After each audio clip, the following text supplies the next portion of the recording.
직분자의 자질 및 태도, 그 팜플렛에 나오죠. 자, 거기 보시면 첫 번째, 구원의 감격을 체험하는 자. 구원의 감격을 체험하는 자. 어저께 제가 교사에서 그 신자가 되라라고 하는 부분에서도 말씀을 드렸죠. 교회에, 하나님의 교회에서 일을 하는 사람이 하나님께로부터 구원을 얻은 감격과 체험과 사실이 없다면 일할 수 없겠죠.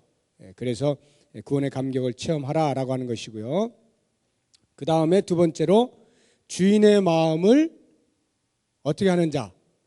시원하게 하는 자. 주인의 마음을 시원하게 하는 자. 우리가 일하는 그 일의 대상이 누굽니까? 하나님을 위해서 하는 거잖아요. 하나님의 집을 위하여, 하나님의 나라를 위하여 일하는 것이니까 그 하나님의 마음을 시원하게 해드리는 것이 가장 잘 일하시는 분이 되겠죠.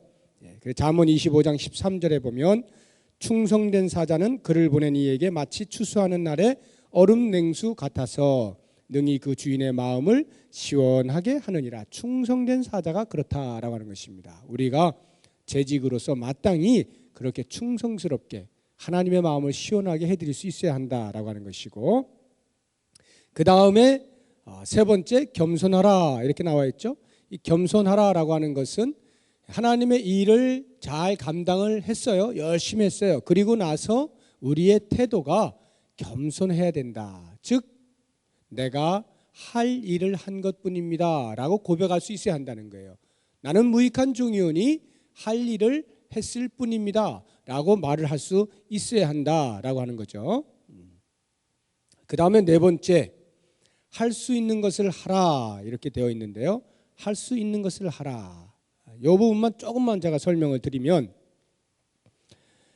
할 수 있는 것을 하라. 그러니까 다 각 개개인에게 맡겨진 일들이 있다라고 하는 것이죠.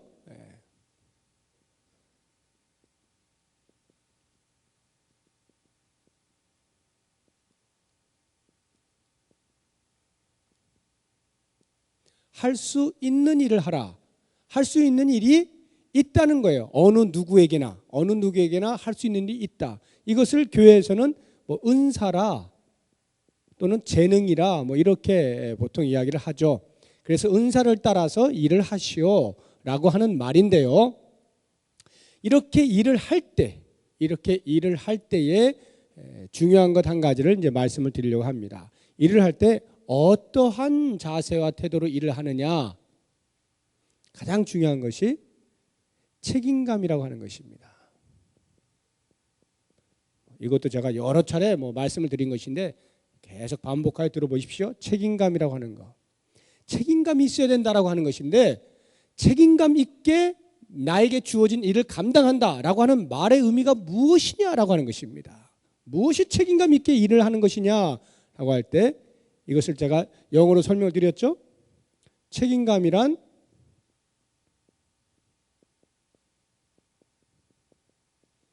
영어로 하면 이렇게 쓰죠. responsibility. 이것이 두 단어의 합성을 하랬죠. response라고 하는 단어하고 ability, 이 두 단어의 합성을 하랬잖아요. 그래서 책임감이란 response, 반응하는 것이죠. ability, 능력이죠. 그러니까 책임감이란 반응할 수 있는 능력이다 이런 말이에요. 반응할 수 있는 능력. 그럼 이게 무엇을 의미하는 것이냐? 외부에서부터 자극이 들어옵니다. 어떠한 형태이든지 자극이 와요. 그러면 내가 반응을 할 거 아니에요? 이렇게 반응을 한단 말이죠. 이때에 자극이 와서 반응을 하는 데에 자극을 받자마자 곧바로 반응하는 것을 가리켜서 리액티브다 이렇게 말을 해요. 리액션 또는 리액티브, 이 단어 자체가 반응적인 이런 뜻인데요. 대응적인 이렇게 번역할 수가 있겠어요. 자극을 받자마자 곧바로 반응하는 거예요. 그냥 그 즉시로 그냥 감정적으로 생체적으로 그냥 바로 이런 반응이 있는가 하면 또 다른 반응이 있는데 그것은 자극이 왔을 때에 내가 어떤 반응을 할까에 대하여 생각을 할 수 있는 공간을 마련하는 거예요. 공간을 마련하는 거예요. 여기를 가리켜서 자유다. 자유의 공간. 어떤 자유냐? To choose. 선택할 수 있는 자유. 이 공간이 선택할 수 있는 자유가 있는 공간이라 이런 말이에요. 다시 말하면 외부에서부터 자극이 들어왔을 때에 어떤 반응을 할까를 내가 선택할 수 있는 자유가 나에게 있다 이런 말이에요. 나에게 있다. 이거는요. 이 대응적인 반응은요. 그런 자유를 누리지 않는 거예요. 곧바로 그냥 바로 튀어나오는 거예요. 한 대를 맞았는데 생각지도 않고 곧바로 그 대상을 향해 같이 치는 거죠. 이게 대응적인 거예요. 그런데 어서 팍 날라왔어요. 누가 때렸는지를 보는 겁니다. 내가 왜 맞았을까 생각하는 거예요. 어리숙해 보이는지 몰라도. 그래서 그 다음 내가 어떻게 할까? 그래 저 사람을 내가 때릴까? 참을까? 안아줄까? 웃을까?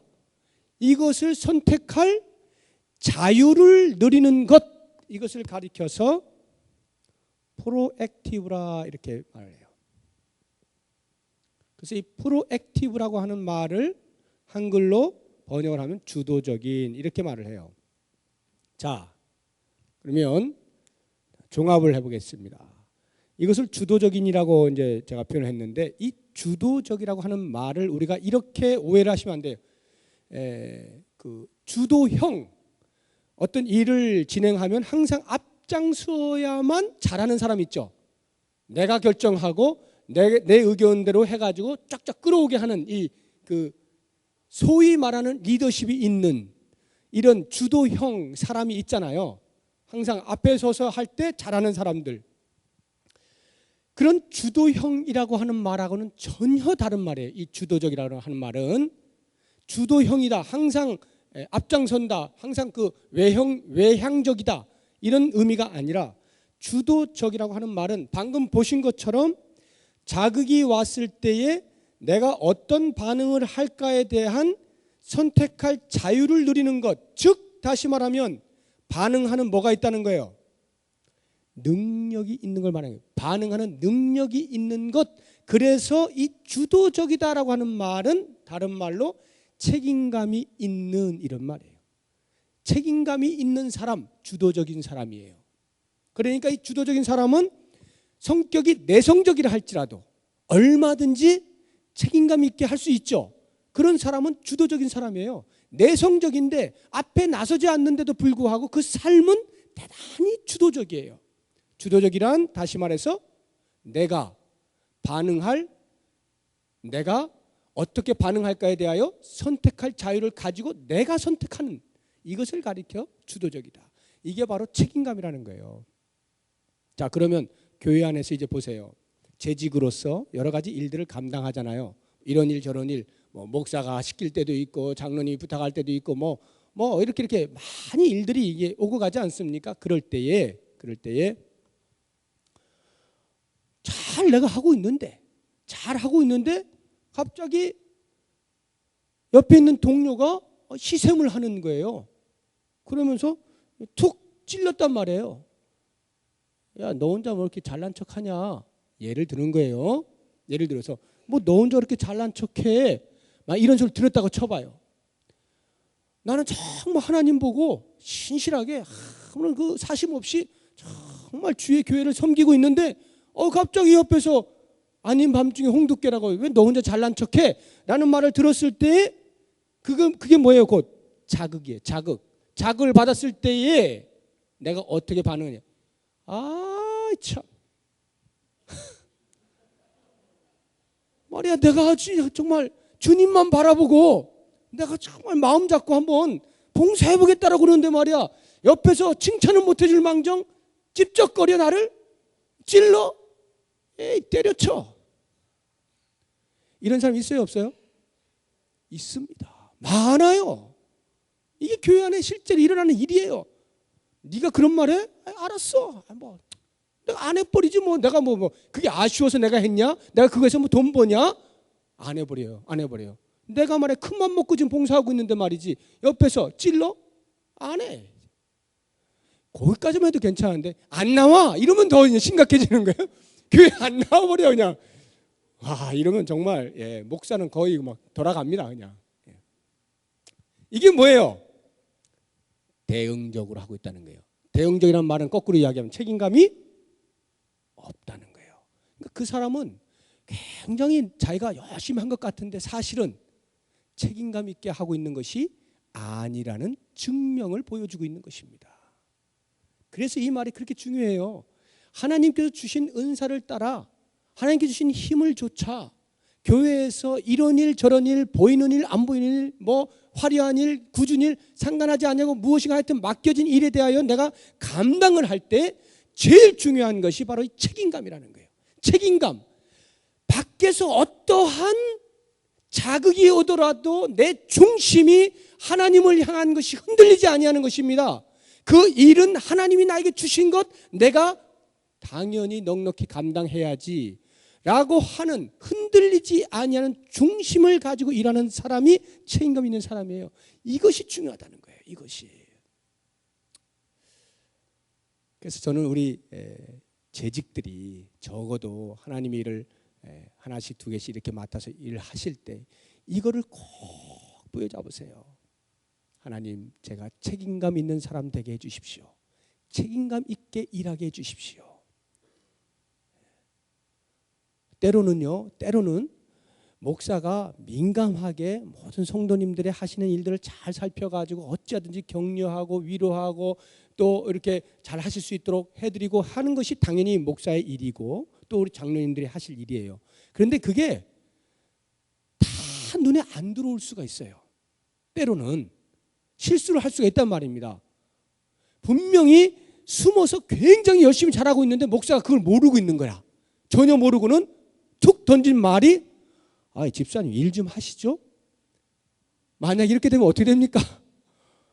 이분은 뭐 상처가 그냥 뭐 이만저만이 아니죠. 몰라주는 것까지는 내가 참는데 몰라주고 내가 그냥 봉사하는 것까지 그건 내가 해. 그런데 하고 있는 사람한테 안 한다라고 그러면 얼마나 마음에 큰 상처가 되겠어요. 목사는 이런 실수를 할 수 있단 말입니다.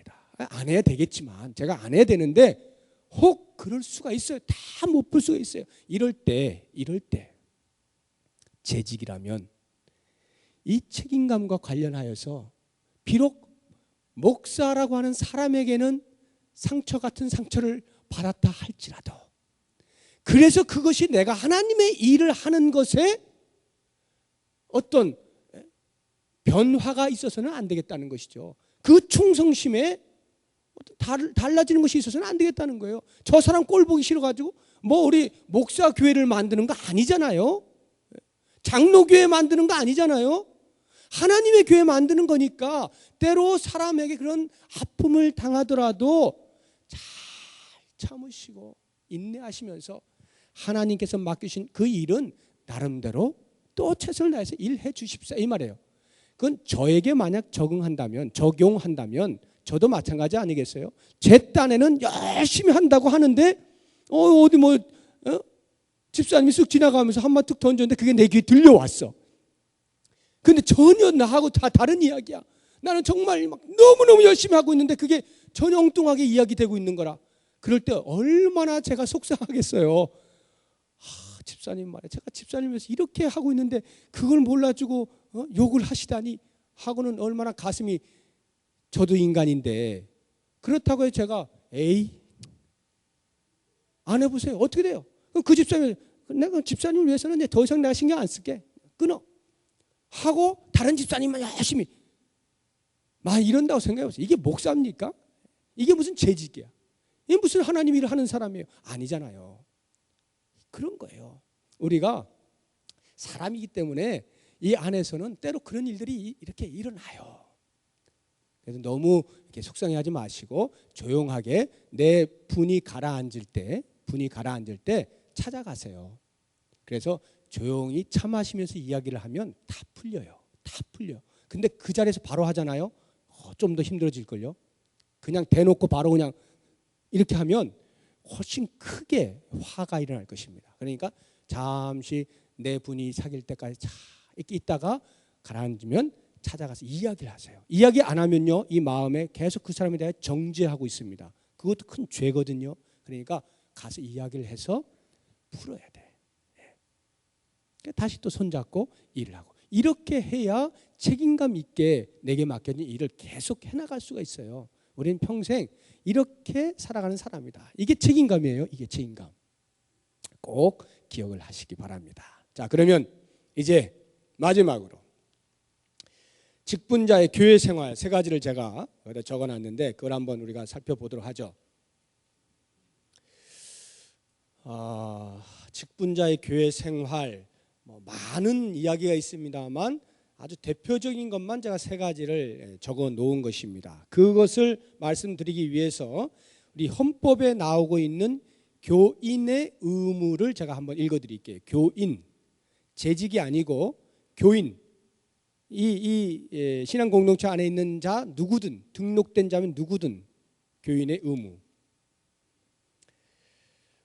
교인은 교회에 정한 예배회와 기도회와 모든 교회 집회에 출석하여야 한다. 교인은 노력과 협력과 거룩한 교제로 교회 발전에 진력하며 사랑과 선행으로 하나님을 영화롭게 하여야 한다.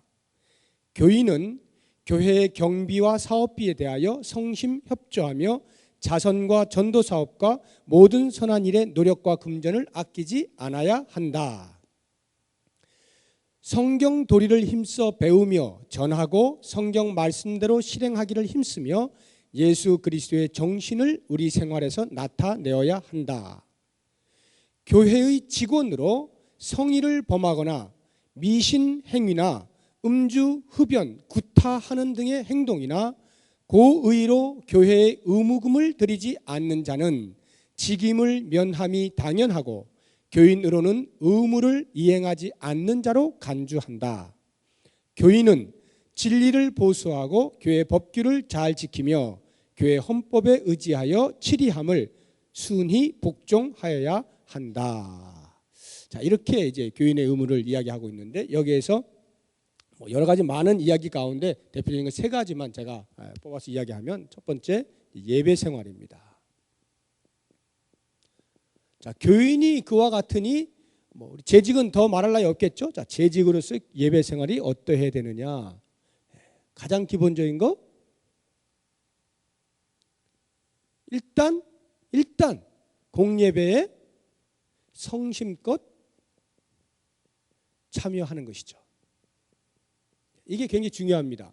공예배에 성심껏 참여하는 거예요. 이 성심껏 참여한다라고 하는 말이 여러 가지 해석이 가능하겠습니다만, 예를 들면 몸과 마음을 잘 준비하여 나오는 것입니다. 예배할 때마다, 예배하러 나올 때마다 몸과 마음을 잘 준비하는 것입니다. 성결케 한다 이런 말이죠. 성결케 하여 나온다라고 하는 것입니다. 그리고 이제 우리 캠페인 생각해 보세요. 어떻게? 10분 일찍. 캠페인을 하기 때문에 10분 일찍 이렇게 딱 못을 박았지, 사실 정신은 뭐예요? 미리 준비하기 위하여 일찍이 나와서 그 예배 모든 내 이 다른 데 빼앗겨진 정신을 예배에 집중시키겠다 이런 말이죠.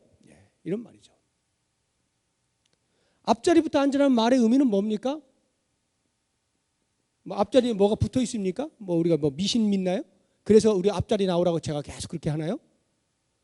이 의미가 뭐예요? 이 의미가 은혜를 사모하자 이런 말입니다. 은혜를 좀 사모하자라고 하는 것이에요. 뒤에 앉으신 분은 다 은혜를 사모하지 않는 분이라는 의미가 전혀 아니라는 건 아시죠? 그런 의미가 아니라 정말 사모하는 마음 가지고 막 해서 이렇게 하다 뒤에 이렇게 앉는 게 아니라 나와가지고 은혜를 사모하는 마음으로 이게 성심껏 참여하는 거예요. 모든 공예배에 어떻게 이 바쁜 현대 사회를 살면서 다 참석할 수가 있겠습니까? 다 참석하시는 분은 더할 나위 없이 은혜롭겠지만 그러지 못하더라도 어떻게 하라는 거예요? 최선을 다하라는 거예요. 마음을 공예배 드려질 때마다 최선을 다하라는 거예요. 거기에 최선을 다하라는 거예요. 그렇게. 그러면 정말 이 사회에서 일을 하시는 그런 분들이 일일이 어떻게 다 나오겠어요? 그럼 뭐 다른 거 하나 못 나오더라도 이걸 뭐 충실히 나온다든가 등등 하여튼 그 마음으로 예배에 대한 사모함을 가지고 어찌하든지 그 공예배를 이렇게 딱 하는 그게 보이잖아요. 그렇게 재직이 예배 생활을 해야 된다라고 하는 것입니다. 올 한 해 동안 뭐 수도 없이 계속 예배 이렇게 이야기를 했는데 우리가 그와 같은 이 공식적인 예배를 드릴 때마다 이런 정신을 가지고 어찌하든지 정성을 다하여 하나님 앞에 아름다운 예배를 드려야 되겠고 뿐만 아니라 그것이 우리의 개인의 삶에 영향을 미쳐서 각자의 삶 속에서 그런 정성된 삶을 살아드림으로 삶 속에서의 예배를 또 드릴 수 있어야 할 것입니다. 이러한 예배 생활. 그 다음에 두 번째 헌금 생활이라고 되어 있잖아요. 헌금 생활.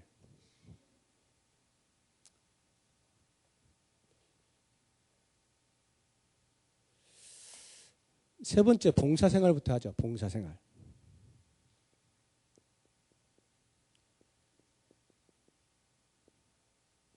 자, 이 봉사 생활이라고 하는 것은 이 교회 안에서 참 아이러니예요. 이 봉사 생활을 이야기하는 것이 아이러니인데 재직이에요. 재직.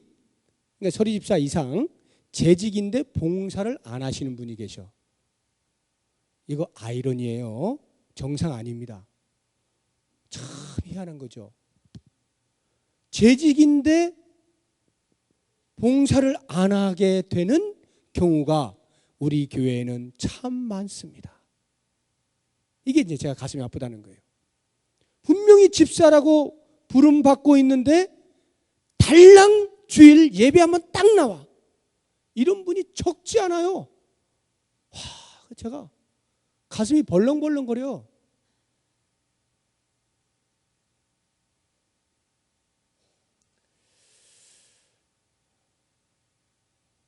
집사라면 최소한 하나 이상의 봉사는 하셔야 됩니다.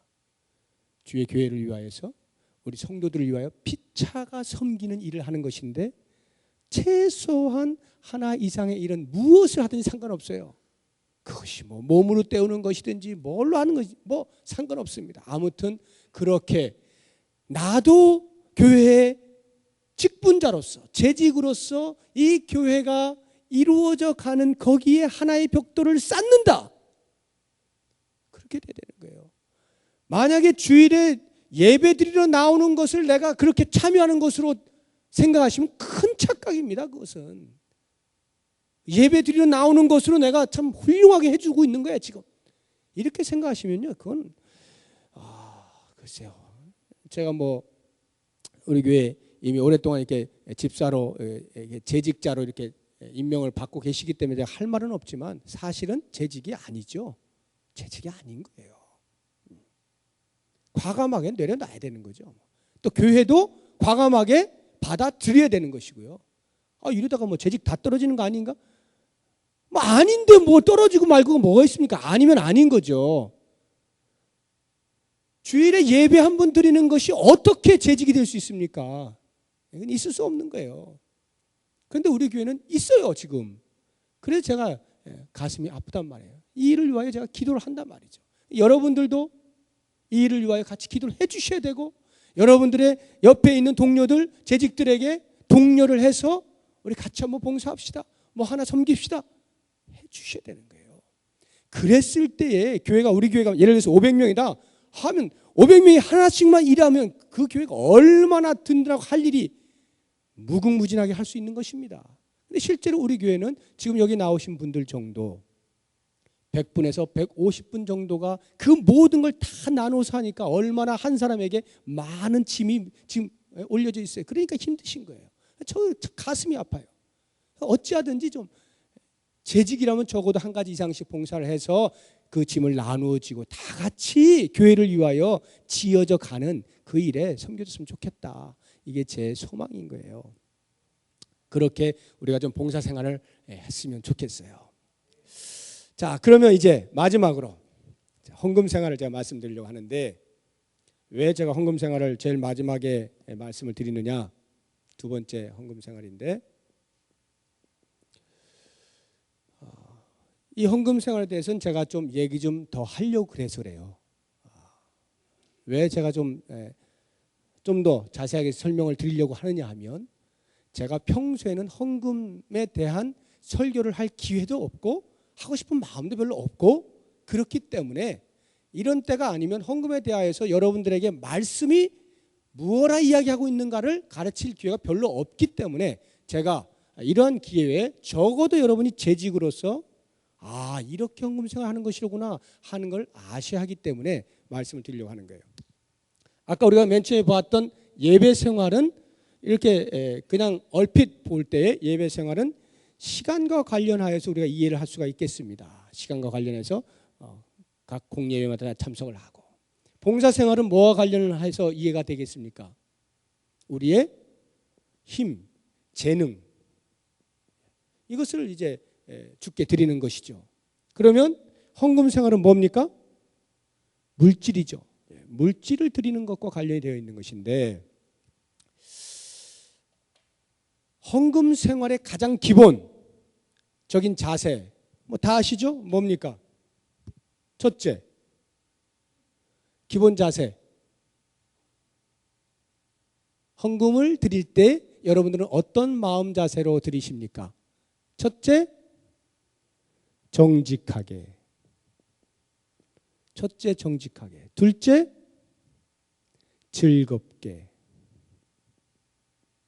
즐겁게를 다른 말로 하면 자원하여.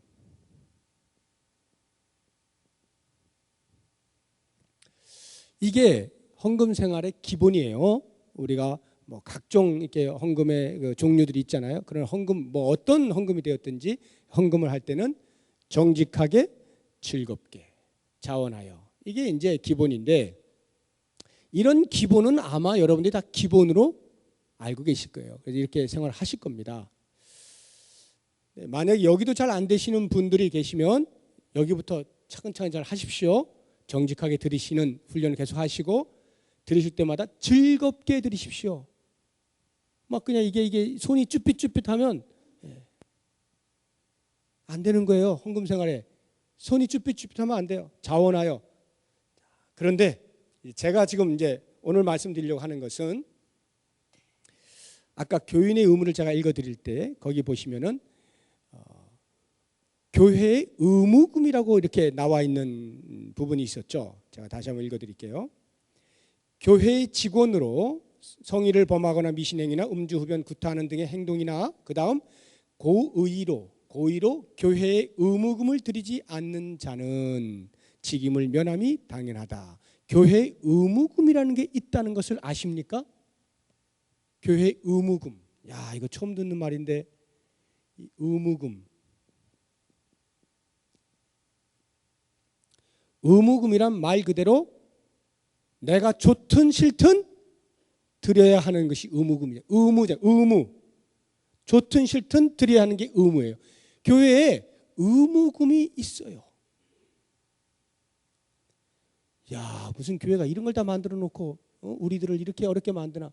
그게 아니고 성경이 말하고 있는 거예요. 성경이 의무금이 있다라고 말을 하고 있는 것입니다. 이 의무금의 가장 대표되는 게 뭐겠습니까? 11조입니다. 자, 그러면 이제부터 11조 생활을 늘 해오신 분들은 전혀 시험거리가 되지가 않아요. 이건 전혀 시험거리가 되지 않아요. 그런데 아직 11조를 못 하시는 분들, 이 자리에도 계시잖아요. 11조를 못 하시는 분들은 오늘 잘 들어보십시오. 제가 여러분들 주머니에 있는 걸 꺼집어내려고 하는 게 아니에요. 성경이 우리에게 무엇을 가르치고 있는가를 잘 들어보시라고요.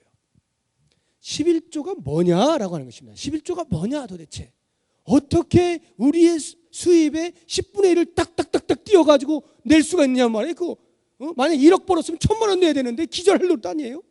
이야, 교회가 이거 이렇게 해가지고 뭐 그거 갖고 뭐 할 건데? 혹시 그런 마음 가지고 계신 분 계실는지 모르겠어요. 11조는 의무금의 가장 대표입니다. 그러면 이렇게 여러분들이 11조를 드릴 때 보통 어떻게 우리는 99.99%가 이렇게 생각합니다.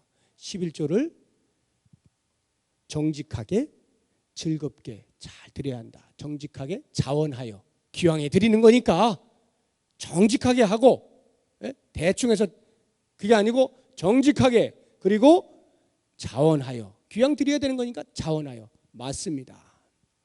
근데 그 다음 말을 잘 보세요. 그렇게 어떻게 한다래요? 그렇게 11조를 어떻게 한다래요? 드린다라고 말을 하잖아요. 11조를 드린다. 뭐 어떤 분은 뭐 낸다라고도 말씀하시겠습니다만, 그래도 하나님 앞에 우리가 드린다 이렇게 해야죠. 뭐 교회에다가는 낼지 몰라도 우리 하나님 앞에는 드리는 거죠. 자, 드린다라고 표현을 하고 있고 성경도 11조를 드린다라고 말을 하고 있어요. 성경도 드린다, 이렇게 드린다. 그러나 제가 이제부터 이 11조에 대한 개념을 여러분들에게 설명해 드리려고 하는데, 과연 드리는 것인가라고 하는 것에 대하여 제가 말씀을 드리려고 해요. 결론부터 말씀을 드리면 11조는 개념상 우리가 용어는 드린다라고 표현을 하더라도 이게 가장 보편적이기 때문에 이렇게 말을 할 수 있어요. 그러나 개념은 드리는 것이 아니라 건드리지 않는 것입니다.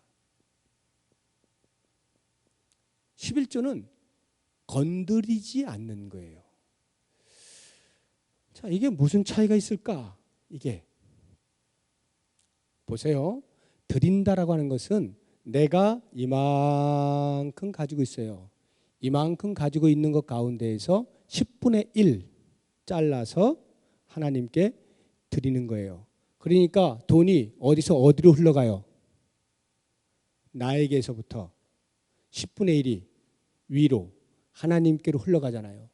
돈의 출처가 어디 있어요?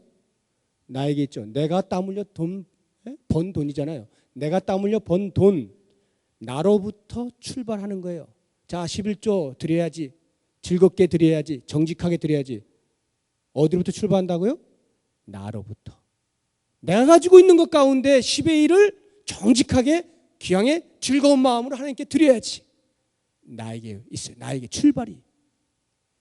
건드리지 않는다라고 하는 게 무슨 말인지 아십니까? 하나님께서 저에게 이만큼을 맡기셨어요. 이만큼을 맡기셨어요. 그 가운데서 10분의 1을 don't touch, 건드리지 않는 거예요. 왜? 하나님 거니까. 하나님께서 건들지 말라 그랬거든요. 건드리지 않는 거예요. 그러면 뭐만 건드려요? 나머지 10분의 9만 건드려. 건드릴 수 있는 자격이 주어져 있어요. 건드릴 수 있도록 허락되어졌어요. 이 돈 누구 거예요? 어디로부터 출발합니까? 이 돈이 하나님께로부터 출발하고 있잖아요. 하나님께서 내려주신 돈 가운데, 하나님께서 나에게 주신 돈 가운데 10분의 1 건드리지 말란 말이에요. 건드리지 말고 10분의 9만 건드려. 10분의 9만 누려요. 이게 11조예요. 자, 그러면 보다 더 에덴 동산 한번 가보세요. 에덴 동산에 하나님께서 아담과 하와에게 정말 말할 수 없는 놀라운 풍성함을 주시지 않습니까? 그리고는 뭘 하나 만들어 놓나요? 동산 중앙에 선악을 알게 하는 나무를 어떻게 그려야 되나? 선악을 알게 하는 나무의 실과는 뭐 하라 그래요? 건들지 말라 그러잖아요. 선악을 알게 하는 나무의 이 실과는 건들지 마. 그 나머지는 건드려도 된단 말이죠. 나머지는 건드려도 된단 말이에요. 이 에덴 동산에 있는 모든 풍성한 것이 다 너를 위하여 누가 만들었다? 내가 만들었다. 너를 위하여 다 만들었다. 그러니 너는 다 건드리고 요거 하나만 건드리지 마. 이유가 뭐예요? 이유가 뭡니까? 이걸 안 건드림으로써 나머지 몽땅 다가 어디서 왔다는 것을, 하나님께로부터 왔다는 것을 알게 돼요. 인식하게 돼요. 볼 때마다 안 건드리면서 계속해서 이 모든 누리고 있는 이 풍성함이 다 아버지께로부터 오는 것임을 알고, 와, 좋으신 아버지, 이렇게. 거기에 무슨 욕심이 있겠어요? 건들질 않는 거예요. 거기에 무슨 욕심이죠? 그런데 어디에서부터 지금 죄가 틈탔어요? 그 건드리지 아니하여야 하는 거기에, 아니 이거 지금 에덴 동산 내가 왜 이걸 못 건드리지? 내가 지금 청지기로서 대리통치자로서 분명히 다 다스리도록 되어 있는데 내가 이거 왜 못 건드리는 거야? 갑자기 죄가 틈타면서 머리가 도는 거죠. 그래가지고는 여기 전체 에덴 동산이 다 누구 거라는 거예요? 자기 거로 착각을 하기 시작하는 거예요. 그러니까 이걸 건드리지 못하게 한 하나님이 이상해지는 거죠. 하나님 왜 이건 못 건드리겠지? 하고는 거기서부터 탐욕이, 욕심이 들어가면서 드디어 하나님으로부터 멀어지게 되는 결과를 갖지 않습니까? 건들지 말아야 할 것을 건드리게 되면서. 11조라고 하는 게 바로 이거예요. 하나님께서 왜 우리에게 이 빠듯한 경제생활을 하는 가운데 자꾸 10의 1을 하나님이 요구하시느냐라고 할 때, 드리려고 하니까 힘든 거예요. 드리려고 하니까 얼마나 힘들어요. 내 것 가운데 10의 1을 떼려니까 아무리 믿음 좋게 그냥 이게 두 주먹을 불끈 쥐고 자원하여 드려야지 하고 해도 10의 1을 떼려니까, 그걸 떼려니까 얼마나 힘들어요. 여러분, 거기에서 이미 우리는 욕심을 가지고 있는 것입니다. 그러니까 힘들어서 못해요. 그래서 해도 대충 하거나 조금 적당히 하거나 남들 눈치 봐가면서 대충 이렇게 맞춰 하거나 이렇게 하는 거예요. 그런데 건드리지 않는 것이라고 하는 것을 깨닫게 되는 순간에, 야, 내가 100원을 벌면 어떻고 1000원을 벌면 어떻고 하나님께서 나에게 일용할 양식으로 주신 만큼에서 그것이 하나님으로부터 왔음에 대한 잊지 아니하는 고백으로서 10의 1을 don't touch, 안 건드리는 거죠. 안 건드리게 될 때 나머지 10의 9를 가지고 얼마나 풍성하게 누릴 수 있는지, 돈의 액수와 관계없이 마음이 그 같은 평안을 누리게 된다는 말입니다. 이게 11조예요. 그러면 뭐 그런 마음을 갖고 하든 이런 마음을 갖고 하든 어차피 10의 1이 없어지는 건 똑같은 거 아니냐? 천만의 말씀입니다. 똑같이 산술적으로는 10의 1이 없죠. 산술적으로는 10의 1이 없어요. 그러나 그 10의 9를 가지고 사는 삶의 질이 완전히 다릅니다. 내가 지금 하나님으로부터 돈을 위임받아서 하나님이 나에게 누리도록 주신 이 놀라운 은혜들을 10의 9를 가지고 누리고 살아가는 사람하고, 내가 땀 흘려 번 것 가운데에서 10의 1을 힘들게 뛰어가지고 하나님께 그나마 내가 종교생활을 해야 되니까 내는 그 사람하고 삶의 질이 어떻게 같을 수가 있겠어요? 어디에 행복이 있겠습니까? 어디에 참된 평강이 있겠고 그 10의 9의 가치를 누가 크게 누리겠어요? 말할 것도 없는 것입니다. 여러분, 11조는요, 내가 이를 악물어야 되는 게 아니란 말입니다. 이 악물고 하는 일이 아니고 건드리지 말아야 되는 거예요. 그러니까 이걸 건드리고 있는 사람은 아직 하나님이 어떤 분이신가를 모르는 거예요. 내 삶을 어떻게 인도하시고 어떻게 풍성히 내려주시고 하는 것을 알지 못하는 사람이에요. 종교 생활을 하고 있는 사람이라고요. 그래서 저는 과감하게 제가 여러분들에게 이렇게 말씀드리는 거예요. 11조란 재직들이 하는 것이 아니라 교인이면 누구나 해야 하는 것이다. 교인이면 그 자리에서 바로 11조를 하면서 바로 이것을 고백해야 된다. 아하, 이 땅의 모든 것이 아버지 것이구나. 이 고백하면서 걸음을 띄어야 거기에 진정한 기독교의 신앙이 들어가지. 뭐 자꾸 이렇게 띄어내려고 하니까, 뭐 드려야 된다고 하니까, 이거 뭐 다른 종교하고 다를 게 뭐가 있어요? 나 힘들어. 그러니 종교 생활을 하게 되죠. 종교 생활을 하는 거예요. 사랑하는 여러분, 우리가 믿는 예수 그리스도, 우리의 하나님 아버지는 우리가 종교 생활을 하는 걸 제일 싫어하시잖아요. 살아계신 하나님을 믿고 살아가는 사람이 왜 꼭 죽은 신 믿듯이 그렇게 하냔 말이에요. 꼭 내가 뭐 어떻게 하지 않으면 하나님이 벌 주실 것 같이. 생각해 보세요. 하나님 무슨 10의 1이 필요해요? 예? 우리 것 10의 1 받아서 하나님 뭐 하시게요? 온 천지 만물을 지으신 분이 그 10의 1 받아서 뭐 하시게? 주머니 챙겨 넣나요? 하나님은 전혀 필요치 않으신 분이에요. 다만 우리로 하여금 하나님의 하나님 되심과 인간의 인간됨을 알게 하고 인식하게 해서 그 하나님의 하나님 되심을 인정할 때 인간이 가장 행복할 수 있는 것임을 알게 하시기 위하여 하나님은 10의 1을 요구하시는 거예요. 그러면 하나님이 그 걷어서 그 뭐 하시나요? 뭐 하십니까? 다 우리 신앙 공동체 안에 쓰잖아요. 그 10의 1로 레위 지파가 먹고 사는 거예요. 제사장이 먹고 사는 것입니다. 오늘날 교육자들이 먹고 사는 거예요. 구약에 보면 10의 1을 내게 돼 있지 않아요. 정확하게는 100의 23을 내게 돼 있습니다. 100의 23, 10의 2.3조를 내게 돼 있어요.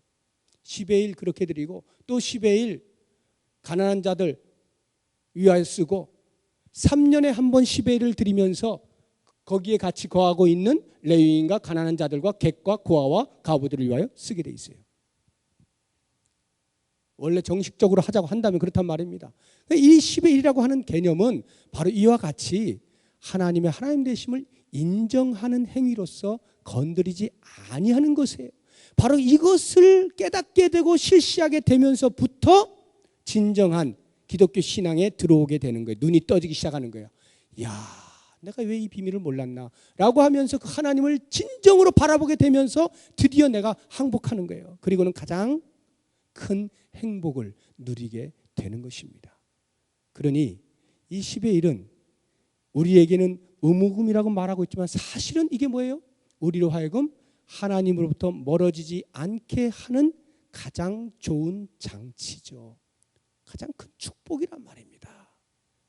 내가 10의 10을 다 갖고 하나님을 잊고 사는 삶, 그것보다 하나도 없이 하나님과 함께 사는 삶이 100배 좋은 것임을 이 10의 1을 통하여 우리에게 알려주시고 있다라고 하는 것입니다. 그러므로 여러분, 적어도 재직으로 우리가 하나님의 교회를 섬기는 사람으로 부름받은 자라 할 때 이와 같은 이 성경의 원리를 놓치지 마시고 앞으로 여러분들이 헌금생활을 하실 때 특히 10의 1조를 헌금생활을 하실 때에는 아예 건들지 마십시오. 건들지 마시고 그대로 하나님께 나머지만 건드리세요.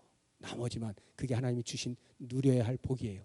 우리 보고 누리라고 그 엄청나게 주셨잖아요. 그것만 건드리시면서 생활하시면 됩니다. 여러분 100원을 버십니까? 1000원 버십니까? 원리가 똑같습니다. 똑같습니다. 100원을 벌 때부터 이 정신을 가지고 헌금 생활을 할 때 1000원을 벌거나 10,000원을 벌 때도 동일하게 할 수가 있습니다. 이 원리를 꼭 잊지 마시고 재직으로서 헌금 생활을 성경에 맞게 잘 하실 수 있기를 바라고, 그 다음 이야기는 제가 굳이 안 하겠습니다. 하나님께서 그렇게 중심을 가지고 하나님 앞에 헌금 생활을 하는 자에게 어떻게 하실 것이냐라고 하는 부분에 대해서는 성경이 너무나 많이 이야기하고 있잖아요. 말라기에서도 이야기하잖아요. 차라리 날 시험해봐라까지도 말씀하시지 않습니까? 11조 갖고 나 시험해봐라. 내가 네 창고에 차고 넘쳐 부어주나 안 주나. 이렇게까지 하시면서 우리에게 강조하시는 것은 바로 그 관계를 말씀하시는 거예요. 10의 1이 필요해서가 아니라 그 관계. 우리가 헌금 생활을 통하여서 우리의 물질을 드리는 것을 통하여서 하나님의 하나님 되심을 인정해드리고 나의 나됨을 발견하고 참된 행복을 누릴 수 있기를 바랍니다. 한 가지만 헌금에 대해서 더 이야기하고 마치려고 하는데, 어떤 분들은 이렇게 이야기를 해요. 신약에 와서는 10의 1을 내는 그런 정신, 개념이 없어진 것 아니냐.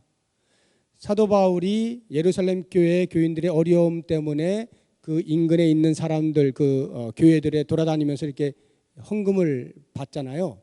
그거를 우리 한글 성경이 뭐라고 번역했냐면 연보라 이렇게 번역했어요. 연보. 보탤 연 더할 보. 굉장히 번역 잘한 거예요. 돈을 이렇게 내서 더한다는 거예요. 돈을 내서 점점 더 해가지고 연약한 지체를 돕는다. 연보. 굉장히 좋은 개념인데 이런 연보 개념은 있지만 11조 어디서 이야기하고 있느냐 신약에서 라고 이렇게 진보적인 급진적인 분들이 그런 이야기를 하시는 신학자들이 좀 계셔요. 그래서 그런 분들이 계실 것을 알으셨는지 예수님께서 딱 한 군데다가 그냥 못을 탁 박아놓은 데가 있거든요. 그거 한번 찾아보죠. 마태복음 23장 23절. 마태복음 23장 23절.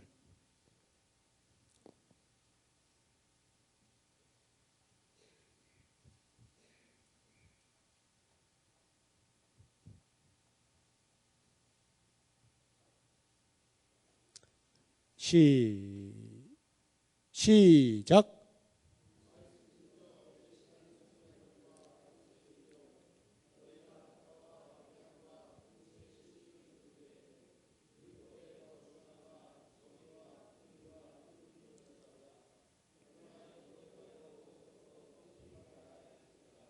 예.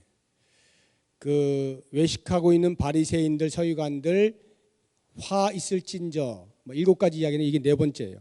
이게 어떤 것으로 책망을 하고 계시냐면 박하와 회향과 근체의 11조는 드리되 그 바리새인들이 11조를 드리는데 얼마나 철저하게 드리냐면 신명기에 나오고 있는 율법에서 적어놓고 있는 11조의 내용보다 더 하고 있어요. 이 박하, 회향과 근체는 구약에 나오지도 않아요.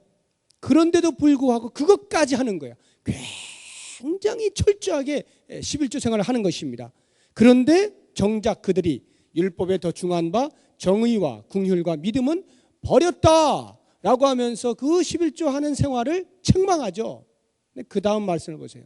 그러나 이것도 행하고 저것도 버리지 말아야 할지니라. 이것도가 뭐예요? 이것도가 그 바로 앞에 나와 있는 정의와 긍휼과 믿음이에요. 저것도가 뭐예요? 11조예요.